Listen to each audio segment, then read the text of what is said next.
So when we think of economic events in U.S. history, the Great Depression is obviously one of the top few, if not the top, economic event that one would describe. And I can't imagine a U.S. economic history course that doesn't cover this chapter in some detail. Quite simply, this event has inspired countless number of people to become an economist. Your your ability to understand this event would motivate whether you are an economist or not. And it's just, you can't you can never know too much about this event, both its causes, what happened during it, and how it was resolved. And those would be the things that we are going to try to talk about in this chapter and in the subsequent two chapters after that. Okay. So we unfortunately didn't have time to cover the 1920s chapter, which was the chapter before this. But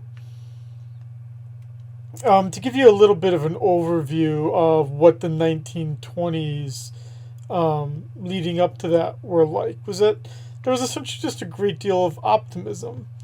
The president who defined much of this era in the later years, Herbert Hoover, he was actually a pretty well-known person. He was a mining engineer from Stanford, and he had become well-known because I think it was either right after or right before World War One. He raised a lot of money for Russia, which was the population was starving because of a wheat famine. So he'd raised a bunch of money, looked like a good guy. And he ran for election in 1928 as basically a business person, saying, you know what, I know how businesses work.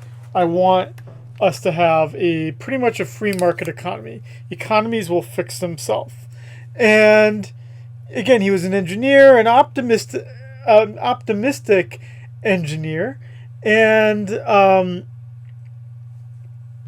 he ran in the 1928 election against the first Catholic to ever run for president, Al Smith. And I mentioned that because I guess I am Catholic, but there were also a lot of Catholics in the population centers in the United States at that time, in the Midwest and the East Coast, and there was a concern in more rural areas and in the South that voting for Al Smith would mean that the Pope would run, the United States. Al Smith couldn't ignore the Pope. For a variety of reasons, Herbert Hoover won. It wasn't just anti-Catholicism that led Hoover to winning. It's just Hoover just represented what made people excited about the 1920s. The fact that, again, everyone just thought good things are going to come. And he beats Al Smith in 1928 pretty handedly. And he says, end quote, that basically things are doing so well that poverty will be banished from this nation. Dude, once you say that, things are going to be pretty bad because you just tempted the gods. Now, to some extent, the Great Depression isn't Herbert Hoover's fault. We didn't have a strong enough banking system yet at this time. It was just a series of bad events, combined with Hoover's reliance on the free market that really caused the problems. Hoover was a good president overall. He's ranked poorly because the Great Depression started when he was president, but part of it's just really bad timing, quite honestly. So,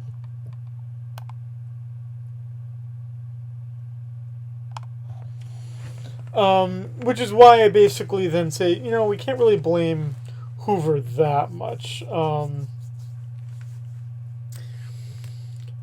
At the time, the stock market was doing very well. If any of you have ever seen the Great Gatsby movie, the one with Leonardo DiCaprio and whatnot, I mean, that kind of illustrates the great deal of speculation that was happening in the stock market. And both Herbert Hoover, the 31st president, and his predecessor, Calvin Coolidge, the 30th president, they were both warned, dude, stock market's doing way too well. You probably need to say something or do something to cool it off a little bit. And they didn't want to get involved. And the problem, in part, was that Hoover, people that believe in the market also then have this belief that, the good thing about an economic crash or a financial crash is that it gets rid of the weakest players. And essentially, if there was a financial crash, his belief was that it was going to be a temporary problem. That money would then fill in to buy those things that were sold off in desperation, and that the weakest players would be removed. And Hoover really didn't want the government involved in the biggest industries in the United States, the banks and the railroads. He believed that these industries needed to be made stronger, and that the United States prospered when the banks and the railroads were stronger. And Hoover reflected the general sentiment that people shouldn't receive government assistance on a permanent basis, and sometimes even on a temporary basis. And this wasn't just Hoover. Even Franklin Roosevelt, who we'll cover in the next chapter, even he was against providing permanent government relief. It was just the sentiment of the time that the government doesn't have this kind of role. And to be honest, we debate it to this day, especially with COVID, as to how long and to what extent government assistance should be provided.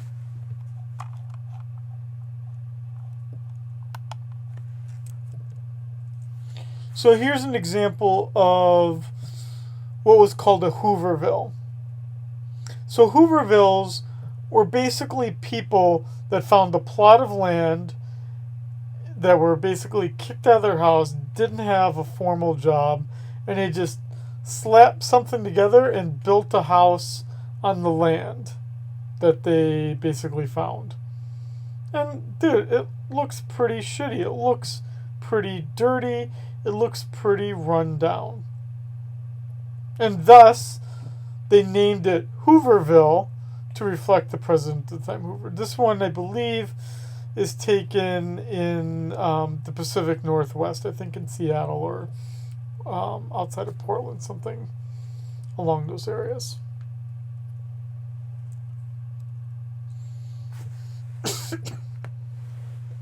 And then we get the Great Depression. Between 1929 and 1933.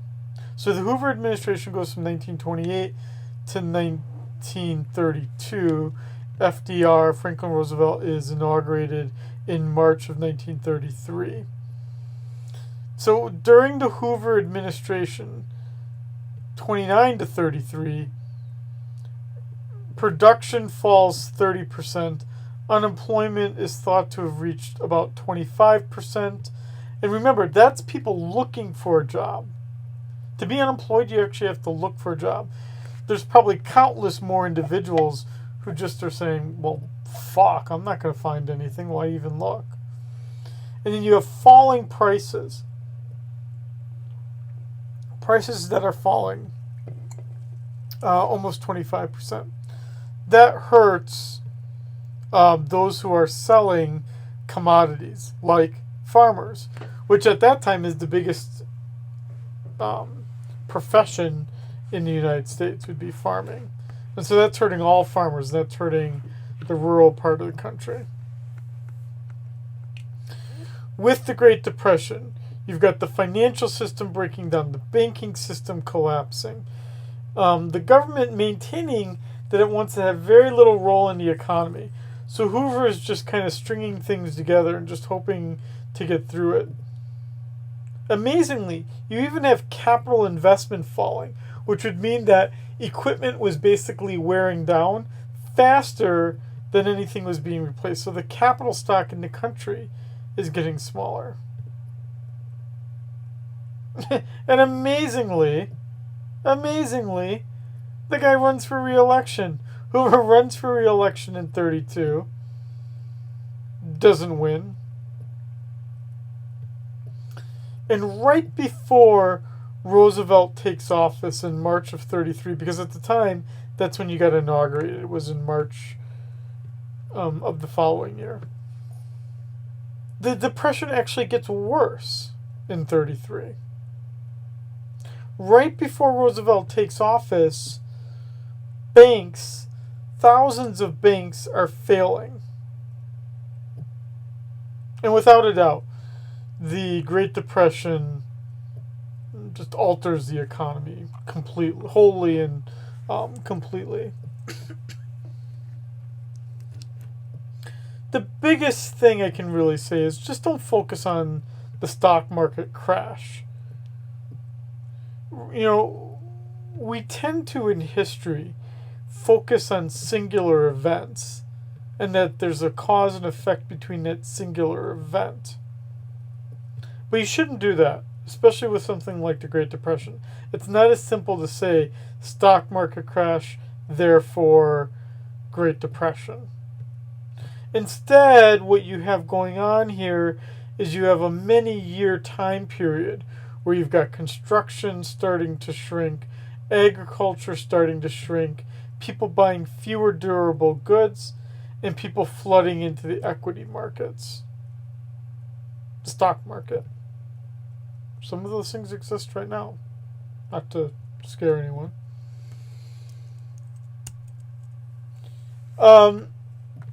You know, the book has some examples of what the newspapers looked like the day that the stock market crashed. I think a pretty good one here would be the Wall Street Journal. So you've got stock market crashing on October 29th, 1929. So the October 30th edition of the Wall Street Journal, which is, you know, remains to this day basically the financial newspaper, basically makes it seem like, yeah, bad stuff's going on, but this is temporary. Which is what a lot of the newspapers tried to make it seem like. Right? So here we got even here, banker state support continue. Spokesman expresses view that hysteria is passing. Right? That things, people are going to get over it.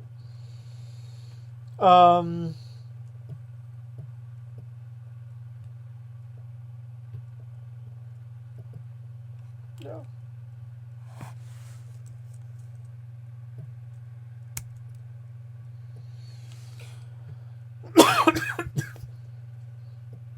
But, well, the economy was slowing down. in the years leading to the stock market crash. Certainly the stock market crash accelerated things. And it accelerated things because it created a psychological shift. It created hysteria. It created concern. Right? Yes, some people, it did actually occur, right? That some people, stock market crashed and they, they killed themselves. Absolutely did happen. But it was pretty isolated events. That's not trying to minimize it. But what it does is it shifts the demeanor. It shifts the environment. People do what they do after every stock market crash is that people go out on the news and they say, dude, this is a great time to buy. In fact, I was just listening to an old broadcast from 2008 when the stock market fell like about 5% in September of 2008. And people were coming on and saying, dude, this is a good time to buy, even though the market wouldn't reach its lows until, about 5 months later. And it's largely what happened at the 29 crash. Stock prices were rising in value, you get the stock market crash, and then people say, well, I guess things are cheaper now, let's start to buy it. But in this case, in the case of the stock market crash of 29, stock market took 24 years to recover. 24 years. And many companies didn't even survive it.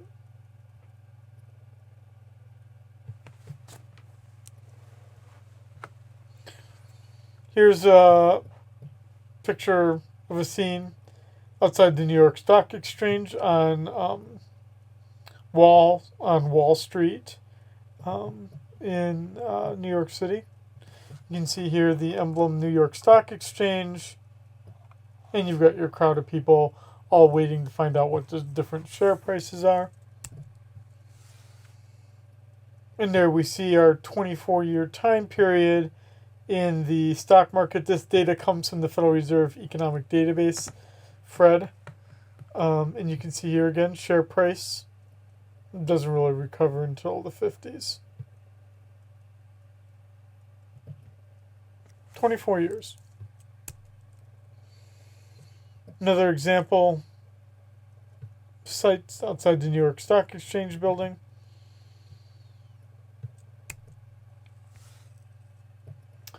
I believe, one of the things I truly believe, is that the Great Depression would not have been so long-lasting and so significant had it not been for a failure of the banking system. If you remember, as you follow this history that's been told over the past, throughout this course, is that the U.S. has had a uneven experience in creating a banking system. We had the first Bank of the U.S. being created, then the second Bank of the U.S. being created. Then you had a national banking system coexisting with a state banking system up until the 1907 financial crisis. And then with that crisis and a realization that we needed a lender of last resort, you get the Federal Reserve created. But the Federal Reserve, even though it had the power to act as a lender of last resort, meaning lending out money when no one else was, there still, again, was an overriding belief that if a bank is weak, it should just be allowed to fail. So you have lots of bank failures despite having the Federal Reserve system. It also is an unfortunate coincidence. A bank called the Bank of the United States failed. And unfortunately, it obviously has an official sounding name. So that obviously didn't help people's perceptions of what was going on. And as I said at the beginning of this lecture, the worst part of the banking crisis happens right before President Roosevelt takes office. In fact, it's said that no president since Abraham Lincoln, right, who, when he took office, the Civil War was about to erupt. No president has had a bigger challenge upon coming into office. I mean, they say that, I guess, before Biden with COVID, but I think we're just too close to that situation to know what's all going on. This just comes from the book, but it does give us a pretty good idea of the events going on that are leading up to the Great Depression. And in terms of the financial system, yeah, it's not only U.S. banks failing, but it's also banks throughout the developed countries of the world: Austria, Germany, Britain. And it's just sad. What's sad about it is that this is entirely preventable. You wouldn't see something like this today. And that's a good thing. Where the belief in this time would have been, let the market figure it out. Let the market sort through this, get rid of the weakest players, and then what survives will be so much better. The criticism given of Hank Paulson, the Treasury Secretary in the 2008-2009 crisis, is that he also believed, like Hoover, that weak banks should just be allowed to fail. And that's exactly what he did with Lehman Brothers. He let Lehman Brothers fail. And by letting Lehman Brothers fail, you really then had the 2008-2009 financial crisis. Otherwise, you wouldn't have had it as bad as it was. So, Roosevelt takes office March of 33. And the first thing he does is he realizes, I've got to fix the banking system. The banking system is too weak. So what he did is he created what's called a bank holiday. And what he did is that for basically a week, he shut down all of the banks in the United States. What this did is it gave a time for pause, for people to basically calm down. It also gave different banking authorities time to inspect the bank's books and determine what they needed to be able to thrive. And then Roosevelt realizes he needs to sell this plan to the public. So then he has this fireside chat. Now if you know anything about U.S. history, these fireside chats ended up becoming really important because they were the way that the president could get public support for different things he was trying to do. At the time, you don't have television at this point in time, but 90% of households in the United States in 1933 have a radio. And you've got national radio networks. And for the first time ever, a president requested time from the major radio networks to talk. And so we're going to listen to that right here.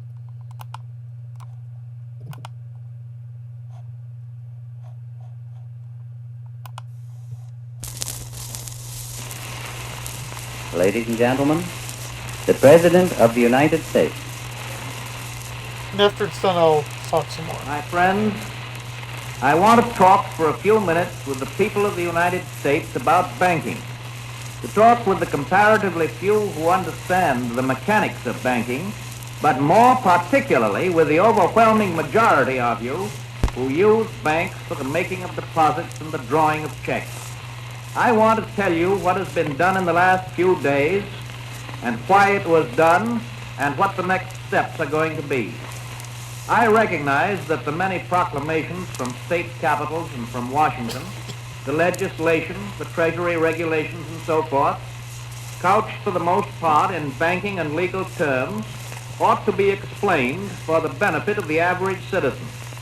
I owe this in particular because of the fortitude and the good temper with which everybody has accepted the inconvenience and the hardships of the banking holiday.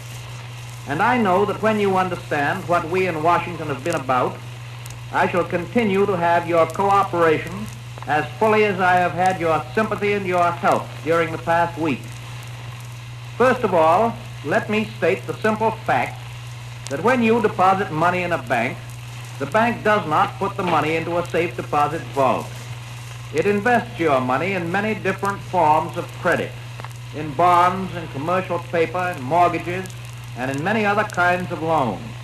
In other words, the bank puts your money to work to keep the wheels of industry and of agriculture turning round.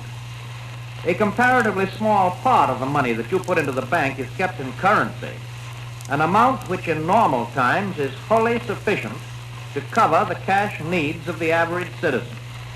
In other words, the total amount of all the currency in the country is only a comparatively small proportion of the total deposits in all the banks of the country. What then happened during the last few days of February and the first few days of March? Because of undermined confidence on the part of the public, there was a general rush by a large portion of our population to turn bank deposits into currency or gold. A rush so great that the soundest banks couldn't get enough currency to meet the demand. The reason for this was that on the spur of the moment, it was of course impossible to sell perfectly sound assets of a bank and convert them into cash except at panic prices far below their real value. By the afternoon of March 3rd, a week ago last Friday, scarcely a bank in the country was open to do business. Proclamations closing them in whole or in part had been issued by the governors in almost all of the states.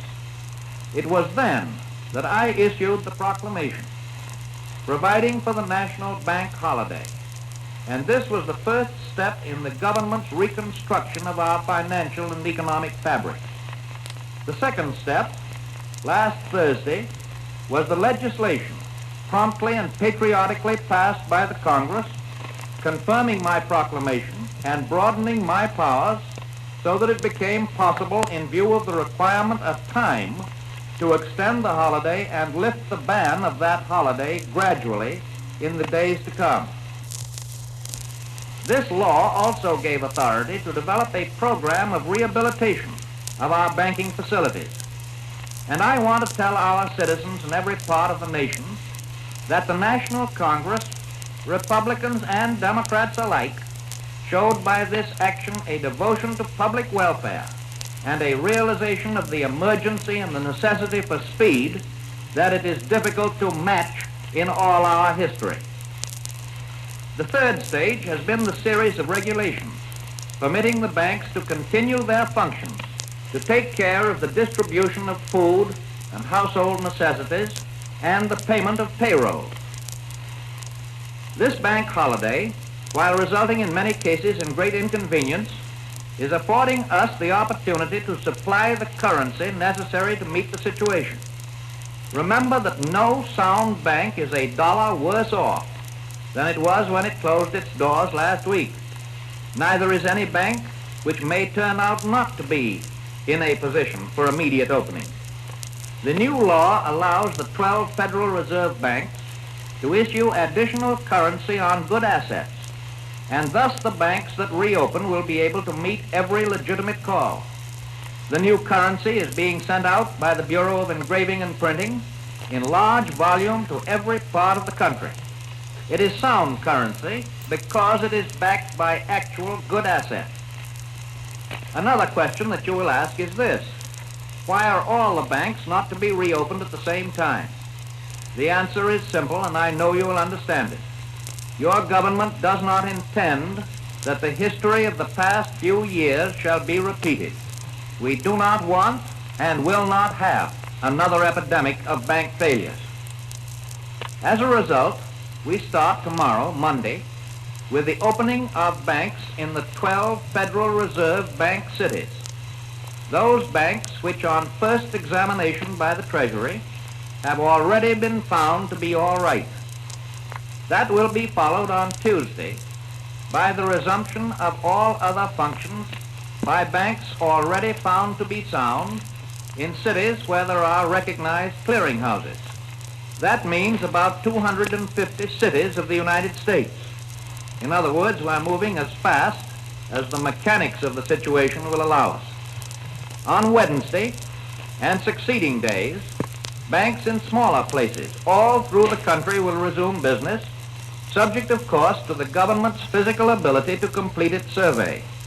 It is necessary that the reopening of banks be extended over a period in order to permit the banks to make applications for the necessary loans, to obtain currency needed to meet their requirements, and to enable the government to make common sense checkups. Please let me make it clear to you that if your bank does not open the first day, you are by no means justified in believing that it will not open. A bank that opens on one of the subsequent days is in exactly the same status as the bank that opens tomorrow. I know that many people are worrying about state banks that are not members of the Federal Reserve System. There is no occasion for that worry. These banks can and will receive assistance from member banks and from the Reconstruction Finance Corporation. And of course, they are under the immediate control of the state banking authorities. These state banks are following the same course as the national banks, except that they get their licenses to resume business from the state authorities. And these authorities have been asked by the Secretary of the Treasury to permit their good banks to open up on the same schedule as the national banks. And so I am confident that the state banking departments will be as careful as the national government in the policy relating to the opening of banks and will follow the same broad theories. It is possible that when the banks resume, a very few people who have not recovered from their fear may again begin withdrawals. Let me make it clear to you that the banks will take care of all needs, except, of course, the hysterical demands of hoarders, and it is my belief that hoarding during the past week has become an exceedingly unfashionable pastime in every part of our nation. It needs no prophet to tell you that when the people find that they can get their money, that they can get it when they want it for all legitimate purposes, the phantom of fear will soon be laid.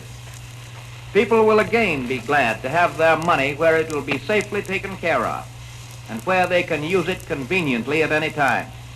I can assure you, my friends, that it is safer to keep your money in a reopened bank than it is to keep it under the mattress. The success of our whole national program depends, of course, on the cooperation of the public, on its intelligent support, and its use of a reliable system. Remember that the essential accomplishment of the new legislation is that it makes it possible for banks more readily to convert their assets into cash than was the case before. More liberal provision has been made for banks to borrow on these assets at the reserve banks, and more liberal provision has also been made for issuing currency on the security of these good assets. This currency is not fiat currency. It is issued only on adequate security, and every good bank has an abundance of such security. One more point before I close. There will be, of course, some banks unable to reopen without being reorganized.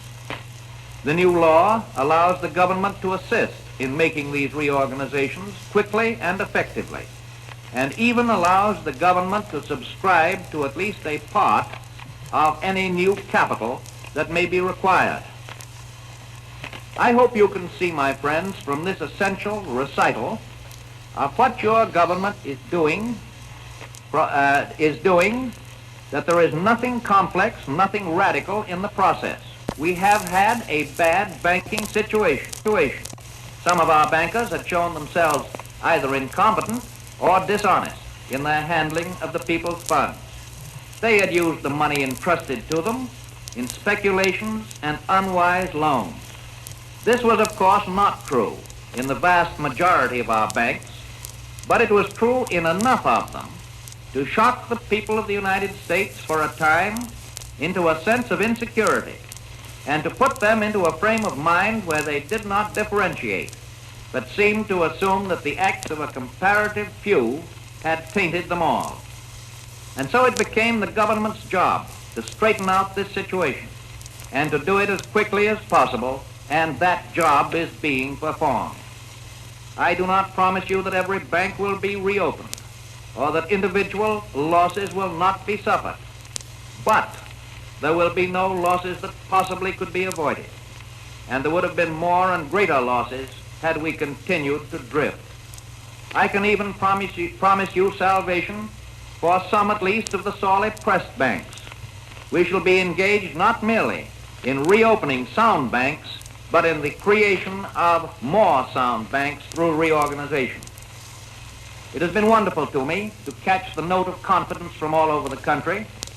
I can never be sufficiently grateful to the people for the loyal support that they have given me in their acceptance of the judgment that has dictated our course, even though all our processes may not have seemed clear to them. After all, there is an element in the readjustment of our financial system more important than currency, more important than gold, and that is the confidence of the people themselves. Confidence and courage are the essentials of success in carrying out our plans. You people must have faith. You must not be stampeded by rumors or guesses. Let us unite in banishing fear. We have provided the machinery to restore our financial system, and it is up to you to support and make it work. It is your problem, my friends, your problem no less than it is mine. Together, we cannot fail. Ladies and gentlemen, the President of the United States has spoken to you from the White House in Washington, D.C. I mean, that right there is a pretty powerful speech. And not only, does he do a pretty good job of explaining the banking crisis. So what he says is accurate, right? Is that basically you've got a lot of people who don't understand. You've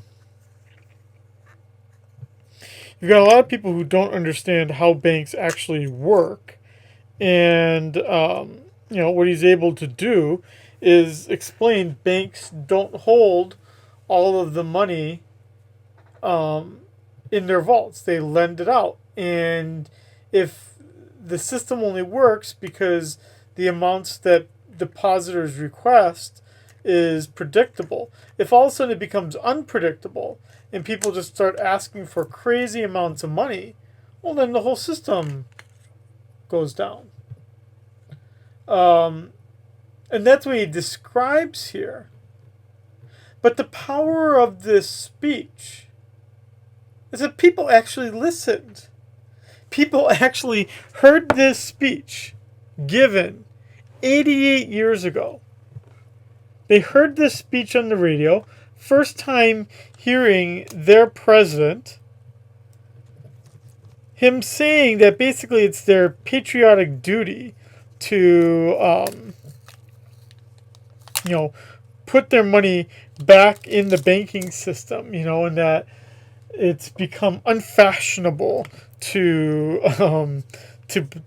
do these rumors, that we just need to get out of this bad habit of, of you know, um, allowing banks to just fail because of rumors being spread. And people actually did it. They built the confidence in the banking system by explaining basically how banks work and saying, basically, please stop, asking for all your money out of it.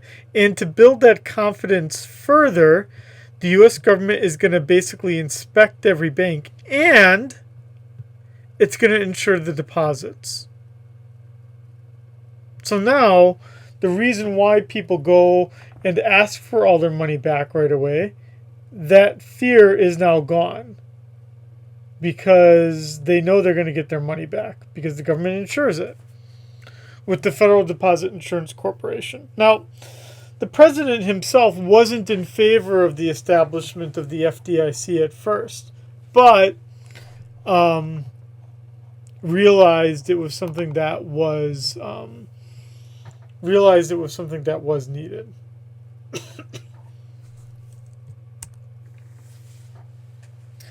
Now, if we look at other reasons what caused the severity of the Great Depression, certainly again the weakness in the financial system and the banking system was a cause, and more specifically, people not trusting the depository banks that existed. And what that does is it destroys capital investments, because now no longer are people saving, then that means people can't borrow, and banks don't want to lend out the money.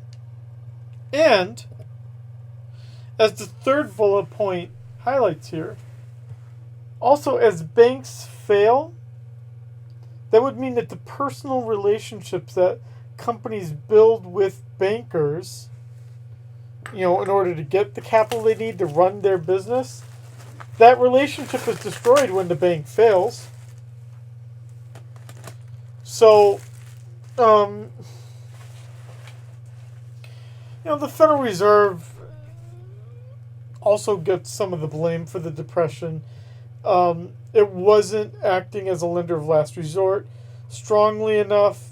We didn't actually have very good data being collected either. We talk about how unemployment was 25% during the Great Depression at its height. We don't actually know that. We actually didn't start collecting unemployment data until 1948. So it's just it's not a guess, but it's the best guess we have. So we didn't have good data. They weren't interpreting it correctly. And additionally, there was actually a power struggle between the New York District Bank of the Federal Reserve and the D.C. Board of Governors in terms of who was going to have the power. There were minor things like the Smoot-Hawley tariff, right, that kind of discouraged international trade. It certainly didn't help. Yeah, the money supply fell, but again, it wasn't like the big thing. It really was a lot of it. I think a lot of the blame does go back to the banking system. One of the other kind of minor causes was that states weren't giving enough money, but that just reflected the general belief that government should not be in the role of lending out money. One of the consequences of the Great Depression, though, was certainly the fact that there was a realization that the government and the central bank need to have a role in moving the economy to an optimal position, and that they would do that with fiscal policy when it comes to the government and monetary policy when it comes to the central bank. So this gives us at least a little bit of an overview of the Great Depression itself and some of the things that happened, and that's going to lead us into how that Great Depression is dealt with by President Roosevelt in the next chapter, in chapter 24.